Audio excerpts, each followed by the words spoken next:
talk a little bit about creating connections and the people skills. When students feel connected to their instructor, there's a much stronger chance of retention of the student. So that making that happen comes from a few different places. First of all, we want to make sure that the student knows that we care about them. That's the first step. In the past, we've run into problems where folks or our instructors have rushed into the skills delivery and missed the opportunity to actually create a connection with their student on a more personal level. So in order to accomplish that, or to make a change in our country, we're looking at ways and platforms and structure to make that happen.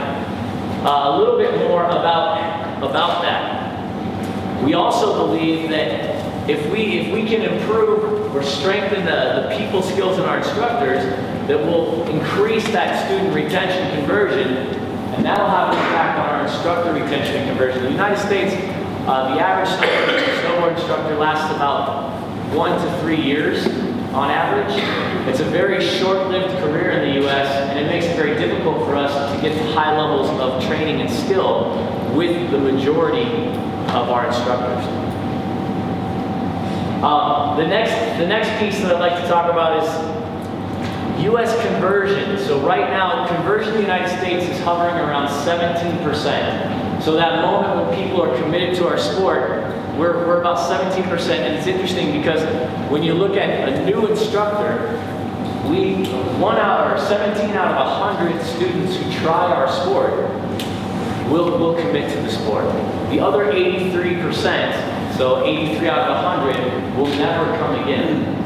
Statistically speaking, over the years, we've been very ineffective at retaining our students. I don't know if that's true in all countries, but it's certainly true in the United States. And the data that we've recovered is pretty clear. We did some surveys in the United States, in New York City, and what we found is that if we asked a student if they'd ever skied before or snowboarded, and they said no, we'd ask them another question. We'd ask them if they knew anyone who had skied or snowboarded. If they said no, we asked them the final question.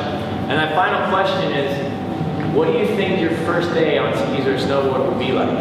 And every person that we surveyed in New York City said that they would have an amazing experience. They said it would be beautiful, they'd be in the mountains, they would look amazing, it would be easy to do, they'd be able to experience the whole mountain. And sure enough, they have no idea what they're in for. What really happens is we put them into a scary, cold, painful, and frustrating environment. And we're pushing them into sports that are actually quite difficult to learn and require a significant amount of commitment. So we struggle with conversion from that perspective. Up here I've mentioned a couple things. We talked about connection. The instructor connection is critical. Measuring and managing fun in the environment for us is a very important factor. Also, maintaining or keeping them in flow so they're progressing constantly is a critical factor for us. We believe that if we can manage those three things, that we'll have a much better chance of succeeding in the lesson environment. With our instructors, one of the greatest challenges in the United States, and I don't know if this is true everywhere else, but our resorts are driven, they're businesses, and they need to make money, so they're driven by volume. So we have a tendency at a lot of our resorts to put large numbers of students with new instructors, because we have high turnover. That means they have less experience, and generally they're facing a very big challenge, which is a short lesson time, low experience, very difficult to create connections, very difficult to deliver even skill content in some cases, and that leads to a very frustrated instructor and an unsuccessful student. U.S. instructor retention is low, I mentioned that. And essentially, what we're looking at is that turnover rate at all of our resorts. And we believe that if the instructor feels more connected to the success of the student, then they'll probably feel more fulfilled in the job that they do, be more rewarded, and want to stick with it. Any questions so far? You guys doing okay? All right. The groups that we're focusing on for this initiative are newer instructors. So instructors who are literally brand new. And in the United States, some resorts have to hire as many as 90% of their staff year after year. Other resorts, the larger resorts, the resorts with stronger training results, hire much less, more in the 20 to 50% of their staff rehired each year. We're looking at instructors with weaker people skills.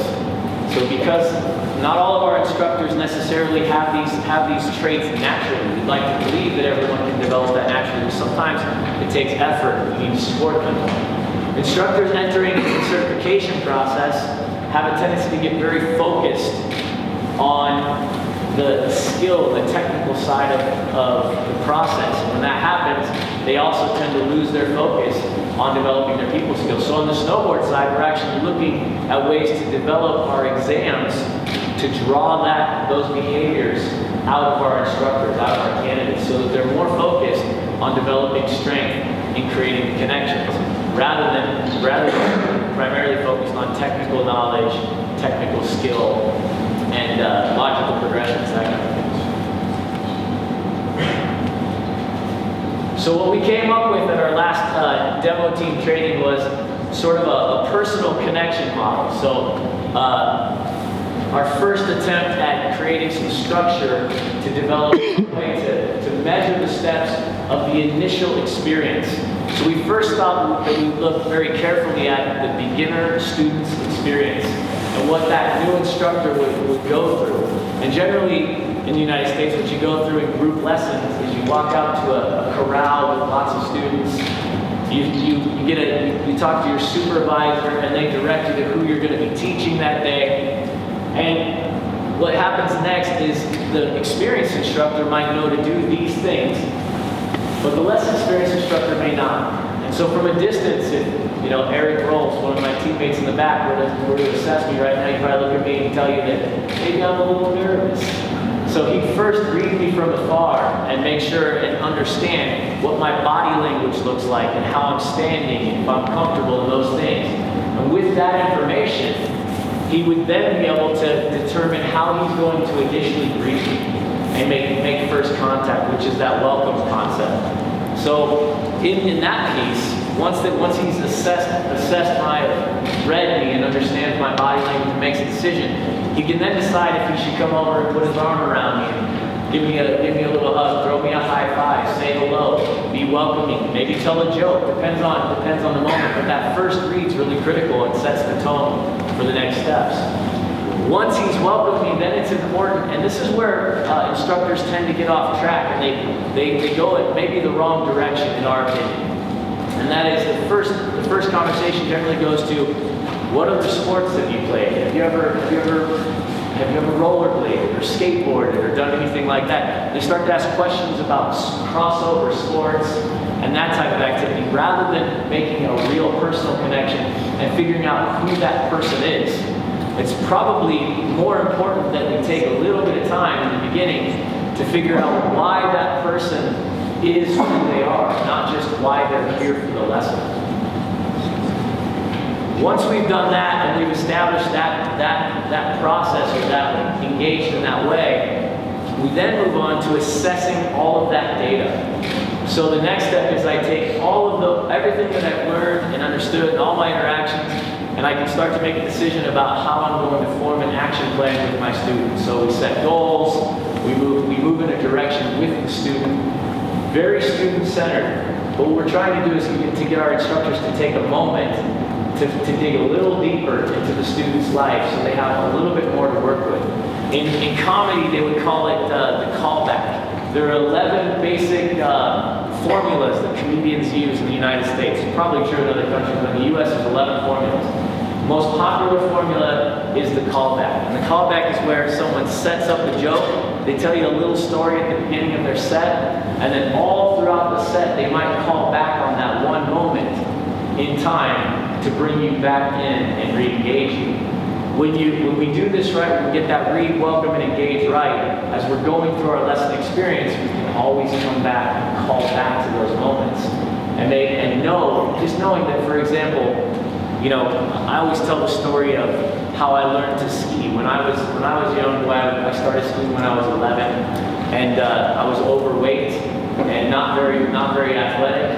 And my dad took me up, got me a lesson, and the lesson didn't go that well. I think I was probably way too whiny for my instructor, little bit of this.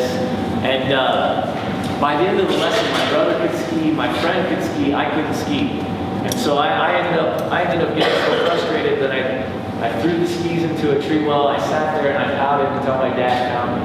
And my dad, in that moment, he could have been frustrated or upset, but what he did was, I think, remarkable in my life, because it was the moment where I became a skier and I fell in love with snow sports in this moment. My dad took me into the lodge, he got me better equipment. He walked back out onto the beginner hill and he spent 9 hours with me teaching me how to do a wedge, and I could drift to the left, I could drift to the right, I couldn't complete a turn, but I could get on and off the chair. By the end of the day, I was convinced, and that I was in love with that sport. Ever since, it's been nonstop. It was ski racing and snowboarding and competing and all these different things. Making that connection is critical.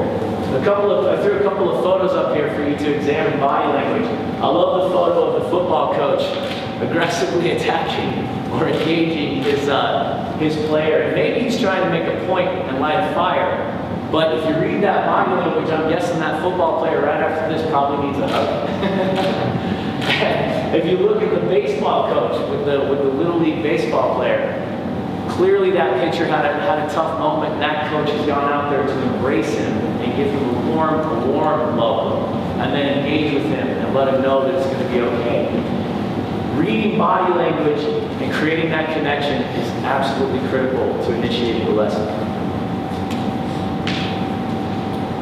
Next, I wanted to give you guys a couple of tools that we're using on a regular basis to help support the process of conversion and measuring the lesson experience and maintaining a positive lesson.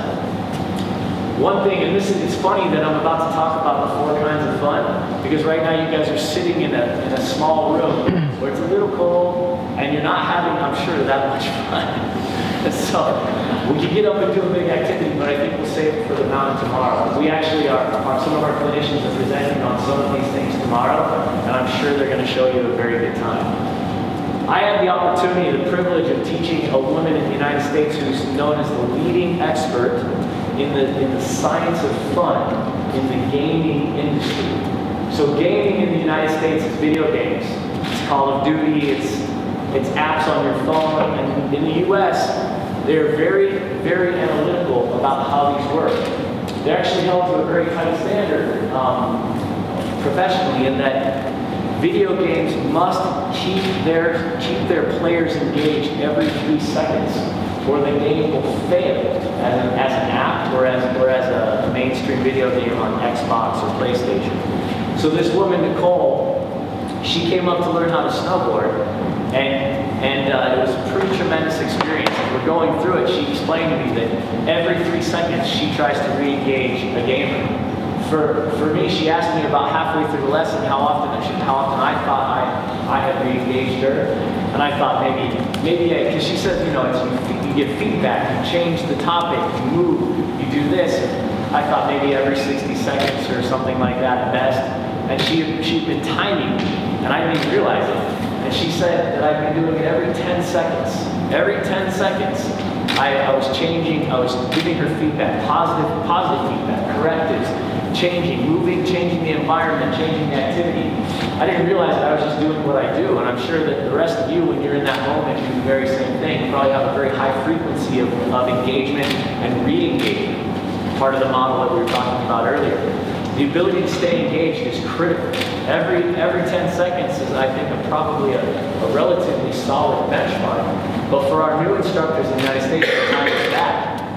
I observed lessons for the last 2 years and collected a lot of data for a company called Snowboard. And I'll tell you that that data, it's wild. I once watched an instructor leave a student sitting on the snow for 10 minutes before they said anything to them, because they were picking one student up and then getting the next student, and it took 10 minutes to get to the last student. And that cycle happened multiple times in the space of 2 hours. And I thought to myself, that's a pretty poor experience. Probably the reason why folks don't stay engaged, especially with snowboarding. So let's get to these 4 kinds of fun. So as we went through that lesson, she explained to me that she measures in the gaming industry 4 types of fun. all video games must have this, and I think skiing and snowboarding must have them too. First, simple fun. Simple fun is something anybody can do.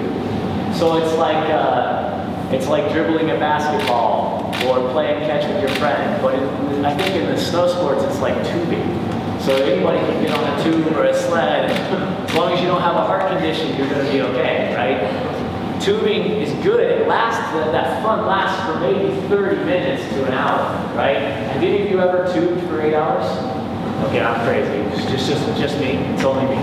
Okay, so for about 30 minutes to an hour, you probably enjoy tubing. But after that, something happens. And if it were me and Eric Rolls, I'm sure that kind of like it was in the clinic today, first we do a little bit of a run here, and then we venture off into the trees, and then we challenge ourselves, and we start to challenge ourselves more and more and more. So with the tube, what happens? First the kids build a little bump. Then they ask the guy at the top to spin them down the hill. And then they run as fast as they can, and they dive, and they start to increase the challenge naturally. Very natural thing for humans once they get bored to push themselves. Simple fun leads right into complex fun. The complexity is that people need a challenge. They have to have a challenge to stay engaged. So in the video games, the levels get harder. The more bullets are flying, things are happening faster. In skiing and snowboarding, we tend to rush into complex fun right away. Rather than finding a way to create simple fun at the beginning lesson. We did another study where we took a juggler who was a snowboard instructor and a snowboard instructor, and we compared the two lessons. Both had 10 people in their lesson. Both had 1 hour. The juggler started off his lesson teaching everyone how to juggle for 30 minutes. I kid you not. The snowboard instructor, very skilled instructor, started into a standard lesson. At the end of the hour, we surveyed all of the participants. 9 out of 10 of the jugglers wanted to come back. 5 out of 10 of those in the lesson with a very skilled, very experienced instructor wanted to come back. I'd say 5 out of 10 is still a pretty high mark, but 9 out of 10 is amazing. And all it was that they were entertained initially. They had something easy. It wasn't scary. It wasn't hard. It wasn't too challenging. That got them on the hook, and then they were able to start progressing. So complex fun requires a challenge, requires strategy, requires development of skill, right? You have to strategize to make it happen. It sounds like skiing and snowboarding. Next, she talks about friends fun. So all games, you have to be able to connect online, right? So how many of you use Facebook, Twitter, or Instagram? I have to use those. If I don't use Facebook, my wife gets really mad at me these days. But the bottom line is, we want to be connected to our friends and to our family, and we want to share what we do with them. Our sport has to allow that. I have a lot of respect, and I'm almost envious of some of the European countries where skiing is such a strong tradition and culture, whereas in the United States it is strong, but our country tends to move very fast and change ideas and opinions so fast that the culture may be threatened a little bit. I love that. I love that sense of culture, but in the U.S., the challenge is we've got a bunch of kids that all play video games, have GoPros, smartphones, and they are constantly losing attention. They actually compared children born in Generation Z, that's 2005 and later, they compared them to a goldfish, and they both share the same exact attention span. It's about 10 seconds. What happens when we connect those first 3 types of fun is when we get to this moment where life-changing fun happens. Life-changing fun is the moment where you become a gamer. In our case of skiing and snowboarding, it's the moment where we would call ourselves a skier or snowboarder. That happened for me about 9 hours after my dad taught me how to ski. And from that moment on, I knew I was a skier. I knew I'd be into snow sports forever. It's critical that people get to that life-changing fun moment in our sport, because that's when they decide to commit and stay with us for a lifetime. That's important. The next tool I'm going to share with you is the concept of flow, and this is not a new theory. It's been around for many years. There's a Polish doctor who studied this for many years. Say it again. Hungarian. Thank you. Sorry, I always mess up. Anyways, the concept is very simple. It's where he talks about skill. Say it again. That's him. I don't try to say it, I always slaughter it. Check 70 high. Yeah, thank you. If you guys want to look him up, he's all over the place. He's got a great TED Talk if you've ever seen it. Where skill and challenge meet. So he kind of looks at it as a graph. You can see a little graph behind him. We got over here, we've got difficulty. Over here, we've got skill. Where they meet in the middle is the most optimal place for someone to feel successful and to lose themselves in the moment. I believe, this is my little take on it, that as instructors, we don't want them to get bored. So once the challenge goes too low, they'll flatline and they'll find something else to do. Right? If the challenge is too high, they'll become too scared, or they may risk injury. And when that happens, we lose them as well. In snowboarding, that's quite prevalent in the United States. Lots of first-day slams. What's critical is that we get to a point where they are constantly challenged, meaning that the challenge is just slightly higher than their skill. Because in that moment, they'll stay fully engaged in the process. So when you guys are out on hill with us tomorrow, take a look, maybe measure how the clinicians do. Are they keeping you in flow? Are they putting you in that moment? Are they creating opportunities for those 4 types of fun? And how well did they connect with you in your experience? Okay, so I'd like to tie this all together. And out of respect for the next group, we'll keep this tight. There should be a little time for Q&A if you have questions. First of all, I believe this wholeheartedly. I know my team does too. People make a difference. The instructor is so critical to the learning experience and to the success, the future success of our industry. And that is to say that conversion, I believe, hinges on the instructor's ability to connect the student to the person and to the skill. Person may be first, in my opinion. I wrote up there, the instructor cares to connect, the student feels like they're in the right place to become a snowboarder or skier. I should have told them a skier, in the United States, we are offering on and off snow training information and tools for all of our regions. So we have several divisions in the United States, the PSIA-AASI. And we're putting together tools for them to start training all of their trainers, and that'll carry forward. And one of the things that we're really pushing is that our trainers, our divisional trainers and our examiners, carry themselves in the same way we expect the instructor to carry themselves in the lesson. And that is to say, imagine going to an exam where instead of being terrified of the examiner, you're first greeted with a fun interaction, with a fun game, and just making sure that you mention that. We are focusing wholeheartedly on the instructor's ability to connect. And the instructor that makes the connection changes a life. It's that simple. You want to change a person's life, you have to get in deep to who they are and understand them and be able to move with them in some direction. Once they believe they're a part of something bigger than they were when they arrived, their life changes and they become snowboarders. Student conversion. We think that we will impact this greatly as an organization through the concepts of managing fun, maintaining that engagement through measuring, that concept of flow, and creating the connections. And finally, I threw up there just for you guys just as a key takeaway: connect first, experience, create a positive experience with the learning process that you use, with the overall fun that you create in the lesson. Then you'll convert and retain your students. And by doing that, you'll also convert and retain your instructors. And finally, that's how we grow the industry. And quite frankly, in many parts of the world, from the data that I've studied, it looks like conversion or retention is very threatened. And if we don't get real smart about how we do things moving forward and create clear pathways, we're going to be in a very tough spot as an industry. Primarily, I'm speaking on behalf of the United States, but I think this is true in some other countries. Thank you very much for your time.